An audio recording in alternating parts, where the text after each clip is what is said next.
तो hello guys, welcome back to my channel Zindagi unplugged. तो यार देखो, आज मैं आपको एक किसी दिन मैंने किसी वीडियो में बोला कि कर्म क्या होते हैं। मैं आपको बताता हूँ, कि मैं आपको आगे किसी वीडियो में बताऊंगा। तो आज मैं उसी वीडियो बता रहा हूँ कि भाई कर्म क्या होते हैं। तो यार देखो, कर्म, पहली बात तो आप ये सुनो कि ये क्यूरियोसिटी मेरे अंदर आई कहाँ से थे। तो जब मुझे ब्रेन स्ट्रोक आया, और जैसे कि मैंने पहले ही बताया कि मैं 2 हफ्ते आईसीयू में हूँ, उसके बाद मैं अराउंड 1 महीने में, सॉरी 1 हफ्ते प्राइवेट वार्ड में आ चुका हूँ। तो फिर अभी यार 2 हफ्ते मतलब 14 दिन, 1 हफ्ता आईसीयू मतलब टोटल 21 हुआ। बट मैं हॉस्पिटल में टोटल 18 दिन में के लिए था, मेरे पापा बताते हैं। तो वहाँ पे एक मोमेंट आया है कि जब मैं इतना ऊब चुका हूँ कि भाई अब नहीं रहना इस कमरे में। तो फिर मैंने पापा से पूछा कि पापा यार, कहीं घुमा दो आसपास, कहीं घुमा दो, ऐसे हॉस्पिटल के बाहर नहीं, व्हील चेयर लेके लॉबी वॉबी खिड़की के बाहर मतलब दिखा दो बस। तो पापा ने व्हील चेयर एक मंगाई। तो हुआ क्या कि व्हील चेयर पापा ने मेरे बेड के बगल में रख दिया। और अच्छा, अभी जैसे किसी की भी हैबिट होती है, आपको बेड पे रखे और कुर्सी, तो आप क्या करोगे, आप हाथ बेड पे रखोगे, उठोगे और कुर्सी पे आके बैठ जाओगे। मैंने भी वही किया, एक हाथ से। एक हाथ तो काम कर ही नहीं रहा ना। मैं उठा। अच्छा उठा हूँ, लेकिन मेरे पास इतना अंदाज़ा नहीं है कि उठेगा ब्रेन स्ट्रोक का मतलब कि आप जब इस पैर पे वेट डालोगे आप गिर जाओगे। इतना वीक हो चुका होता है आपके जॉइंट, ये ना आपकी मसल। तो मैं एक बार गिरा हूँ, 2 बार गिरा हूँ, तीसरी बार पापा ने कहा कि एक काम करो, मेरे कंधे पे हाथ रखो। अभी यार देखो, ये यूपी बिहार हमारे, हम लोग, पहली बात हम लोग भाई, ये आप लोग ठीक है, मान लिया हम लोग थोड़े पिछड़े हुए लोग हैं एज़ पर दी दिल्ली वालों के हिसाब से, एज़ पर दी बम्बई वालों के हिसाब से, मान लो हैं हम पिछड़े हैं, ठीक है। अभी बाकी तो इतिहास जानता ही है, पिछड़े हैं, लेकिन इतना जान दो, याद रखना कि सरकार जो होती है ना सेंट्रल गवर्नमेंट की, वो वही बनती है जो यूपी बिहार चाहता है। ये बात सच है, चाहो तो आप सर्च कर दो इसके पीछे क्या रीज़न है। तो घर में मैंने क्या किया था ना कि, तो पापा ने वो व्हीलचेयर रखी, पापा ने तीसरी बार कि मेरे कंधे पे हाथ रखो। मैंने कंधे पे हाथ रखना, रखते ही मेरी आंख भर आई। आंख इसलिए भर आई क्योंकि यार यूपी बिहार में ना हम लोग की साइड में एक बेटे और बाप में इतना अच्छा खासा डिस्टेंस होता है। और डिस्टेंस इसलिए नहीं होता है, डिस्टेंस इसलिए होता है, वो बेसिकली डिस्टेंस एक दूरी नहीं कही जाती है, बल्कि एक लड़के की तरफ अपने पिता के प्रति इज्जत कही जाती है वो। मैं तो इसीलिए हमेशा पापा से एक मतलब दूर रहता हूँ, ज़्यादा बोलता नहीं, because out of the respect कि भाई वो बाप हैं, वो हायर मैं ना, पिताजी मतलब फैमिली के, सॉरी, फैमिली के मुखिया हैं। तो फिर वहाँ से शुरू हुआ इस क्यूरोसिटी कि भाई मेरे साथ क्यों हुआ, मतलब भाई। तो जब मैंने सर्च किया है कि भाई इंसान की ज़िंदगी में जो जो घटित होता है, उसके पीछे एक एक्चुअल रीज़न क्या है, तो ये करते करते मैं एक टर्म पे पढ़ा हूँ। वो टर्म ये है प्रारब्ध। By that time I didn't knew कि ये प्रारब्ध होता क्या है। तो अभी देखो, प्रारब्ध क्या है ना कि ये कर्म का ही एक पार्ट होता है। अभी अभी कर्म क्या होता है, कर्म इज़ लाइक एवरी एक्शन आप कर सकते हो, वो एक कर्म है ना। आप घर से जॉब के लिए जा रहे हो, वो एक कर्म है। आप आपके रास्ते में किसी की लड़ाई हो रही है, ठीक है, अभी मान लो कि वो एक एक लड़की है या फिर एक कोई बुज़ुर्ग आदमी है, आपने आउट ऑफ रिस्पेक्ट, उन्होंने कुछ बोला नहीं है, वो आपका कर्म है। लेकिन आपके मन में उनको 100 गाली सुनाई है, वो आपका कर्म है। तो आप क्या सोच रहे हो, आप मुंह से क्या बोल रहे हो, आप अपने हाथ पैर से क्या काम कर रहे हो, आप क्या देख रहे हो, एवरीथिंग इज़ कर्म, है ना।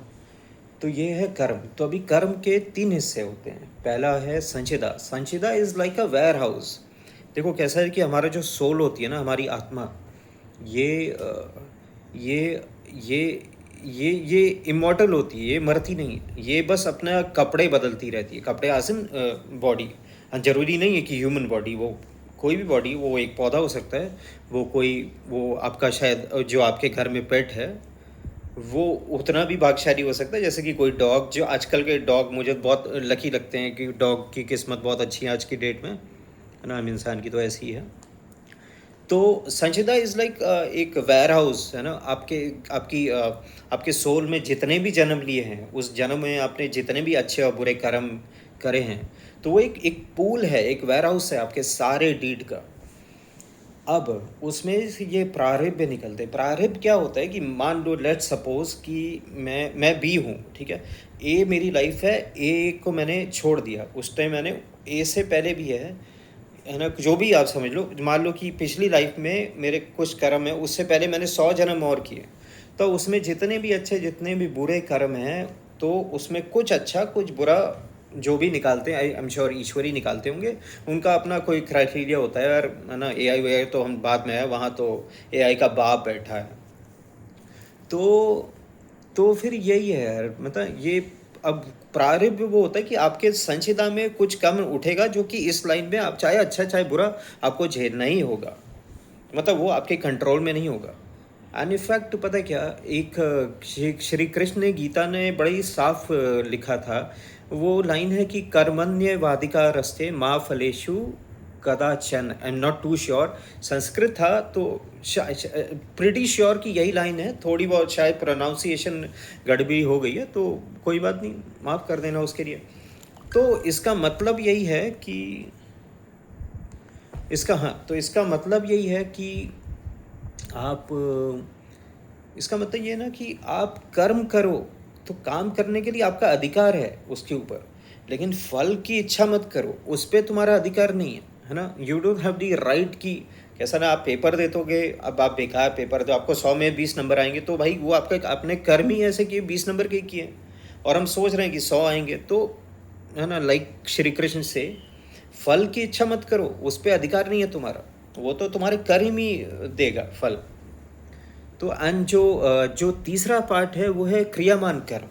क्रियामान कर्म वो आपका जो एग्जिस्टिंग इस लाइफ में आज जो जो काम कर रहे हो ना, तो वो बोलते हैं क्रियामान कर्म। अच्छा, ये कर्म या कोई भी कर्म संचिदा तो नहीं, संचिदा is just a warehouse. संचिदा में ऑलरेडी फिल्टर करके आपको किस्मत में लिख चुके हैं कि ये तुम्हें सुख झेलना होगा, ये दुख तुम्हें झेलना होगा।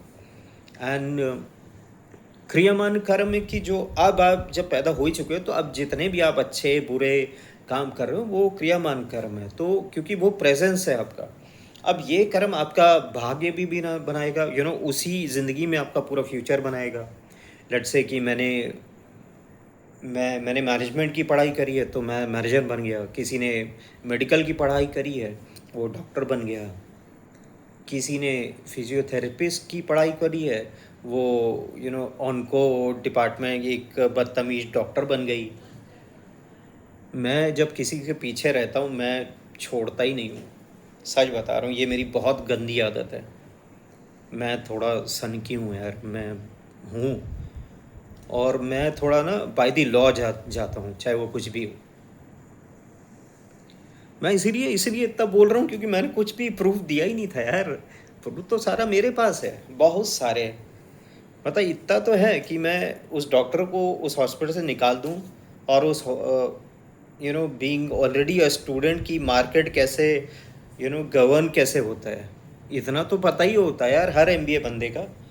तो आप एटलीस्ट अगर आप इतने सन की हो, आप मात्र 10-15 हज़ार रुपये डाल के बढ़िया से ऐड किसी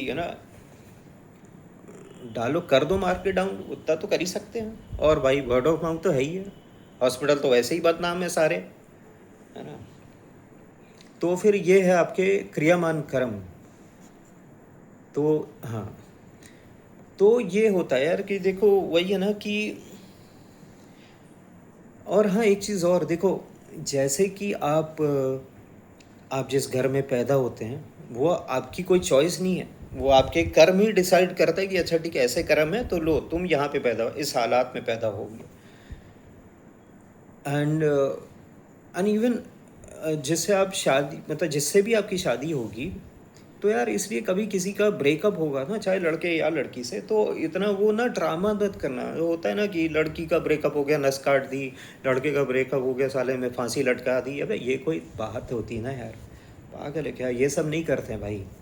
देखो वो इसलिए हुआ क्योंकि वो तय था पहले से, और अगर ब्रेकअप हो गया तो भाई सेलिब्रेट करो। एक काम करता हूँ, मैं आपको एक वीडियो और बनाऊंगा रिगार्डिंग दिस ब्रेकअप, जो कि मेरा खुद का ही वीडियो, मेरी खुद का एक्सपीरियंस है, और एक नहीं कई बार। चलो हिंट देता हूँ, मेरे अगले वीडियो का टॉपिक होता है, बिकॉज सही है, इसको पूरा देखना।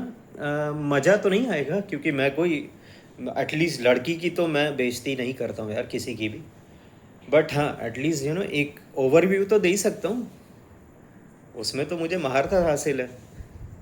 तो फिर वही है अगला वीडियो, और उसका टाइटल रहेंगे the 3 mistake of my life. एक नंबर, यही सही है, the 3 mistake of my life. कल पक्का यही टॉपिक के साथ लंबा चौड़ा आज एटलीस्ट आधे घंटे का तो होगा ही, तो देखना जरूर। And thank you so much for having all your patience. आपने सारी बात सुनी और सारे वीडियो देखना प्लीज़। अगर हो सके तो घर का ही 1-2 फ़ोन उठा के प्लीज़ मेरे चैनल को सब्सक्राइब कर देना यार। ऐसा नहीं है, चलो आपका मन है तो कर देना, नहीं है तो नहीं कर देना। पता है दिक्कत है कि मुझे वो भीख मारना नहीं आता है, मैंने किया ही नहीं है कभी भी, और ना कभी करूँगा। किस बात की भीख?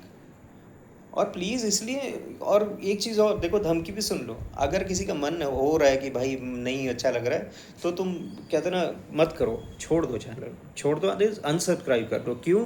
क्योंकि देखो वर्ल्ड की पॉपुलेशन बहुत है यार, मतलब बहुत ज़्यादा है, और तुम एक लग रहे हो कि तुम्हारे एक सब्सक्राइब नहीं करेगा या छोड़ दोगे तो क्या सामने का इंसान चैनल बंद हो जाएगा?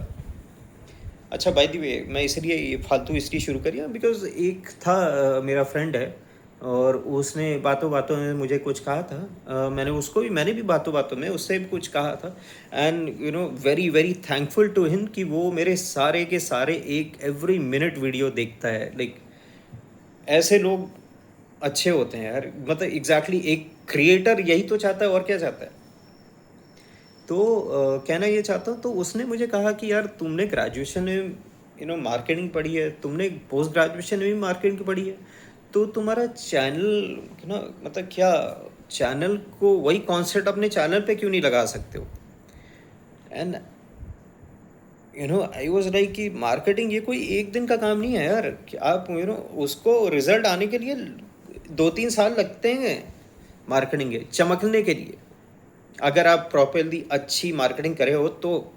And let me tell you also, अगर आप ये जज कर रहे हो कि भाई अरे इतने सब्सक्राइबर है, ये कंटेंट है, भाई कंटेंट देखो, कंटेंट है। मैं खुद एक क्रिएटर हूँ, मतलब क्रिएटर एज एन यूट्यूब नहीं, मेरे पास कला है, लेकिन फ़िलहाल हालात गलत है, तो मैं तो मेरे पास एक बहुत बड़ी निश है, मैं उसके बारे में बता रहा हूँ, और मैं बस, और कुछ नहीं।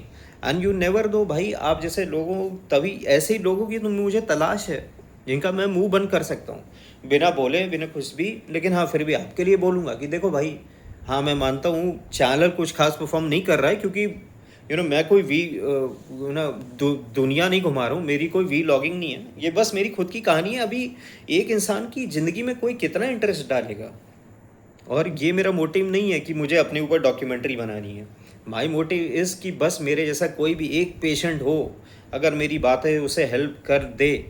कितने सारे मेरे चैनल पे फिजियोथेरेपिस्ट, डॉक्टर है, इंटर्न है, यू नेवर हो। आप ये सोचो यार, अगर उन डॉक्टर के पास ही मान लो कोई एक ब्रेन स्ट्रोक का पेशेंट रीच हो रहा है, आई बिलीव मी, जब ये ब्रेन स्ट्रोक आता है तो इन्हीं सबसे पहली चीज़ है, दवा से भी पहले आपको आता है depression.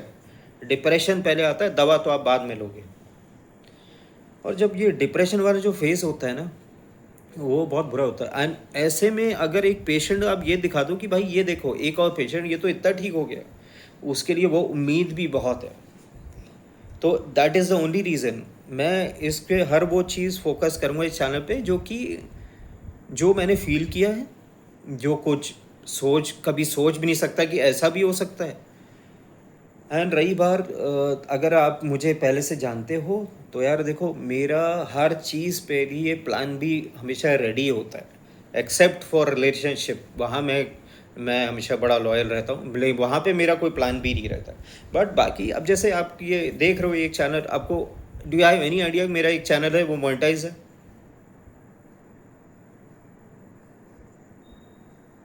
You have no idea. और मैं इतनी जल्दी डिस्क्लोज भी नहीं करूँगा, जब वो चैनल एकदम कह रहे हैं ना ढिंडो धमाका नहीं बजा रहा ना, तभी उसको मैं डिस्क्लोज करूँगा। वो चैनल नहीं है, वो मेरा वो ड्रीम है यार। और मैं आप तो कहने का ये मतलब कि I always have a plan B हर चीज़ के लिए।